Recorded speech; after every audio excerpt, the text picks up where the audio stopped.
I know everybody welcomes the famous abacus. I want to thank Gene Wu for bringing us an updated version of it. This one is restricted to people over 3 years of age, is what I was told when he delivered it to me, so we'll take that into account. And I thank Andy Murr for the little sign that says, sometimes all you need is $1 billion.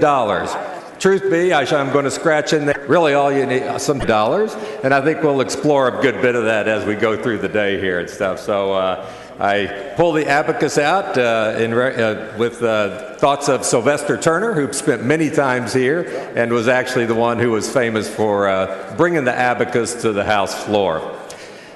Members, one of the greatest responsibilities we have as legislators is also the only one that we have that is mandatory. Every 2 years, we must pass a balanced budget. Fulfilling this responsibility is always a challenge, but this session, the challenge is especially daunting. Not only has our state's economy underperformed, but $5 billion in sales tax revenue that would have previously been available to meet the state's need is now dedicated to transportation, which I wholeheartedly support. Simply put, this legislature has significantly less to work with than we had in 2015.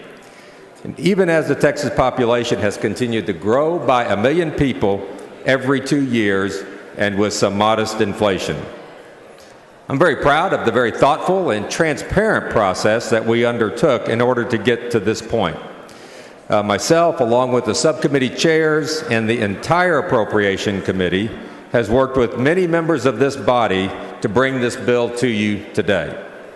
The House's version of the budget spends $104.3 billion in general revenue, and combined with a very modest appropriation from the Economic Stabilization Fund at $2.5 billion, about a 20% take on that, overall state spending is reduced compared to the current FY 16-17 budget, despite the inflation and despite the population growth I just mentioned. This budget balances by cutting spending, prioritizing critical items, and again using a modest amount of the ESF for the exact purpose for which it was created.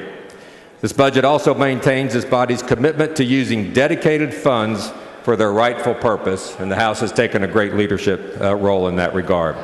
This budget does not rely on budget gimmickry that puts the state's investment in transportation at risk.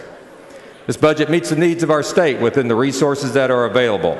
It funds the state's priorities by putting more dollars into the classroom, adequately funding critical needs at CPS, and funding the shortfall in the state's health insurance plan for retired teachers. These are priorities that all of us should support. The subcommittee chairs will share you in a more detailed overview of the budget articles, but I want you to consider the following. For community mental health services for adults and for children, it pays for critical deferred maintenance needs at our state hospitals and state-supported living centers. It increases general revenue for public education by $1.5 billion, contingent on Chairman Huberty's school finance reform legislation. It includes an additional $145 million for Texas grants and for TEOG, funding those at 95% and 40% respectively.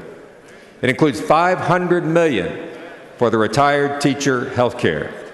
It maintains funding for border security operations, and it includes the transfer of $5 billion in sales tax revenue to the State Highway Fund without any commitment to have to make up any extraction from that fund.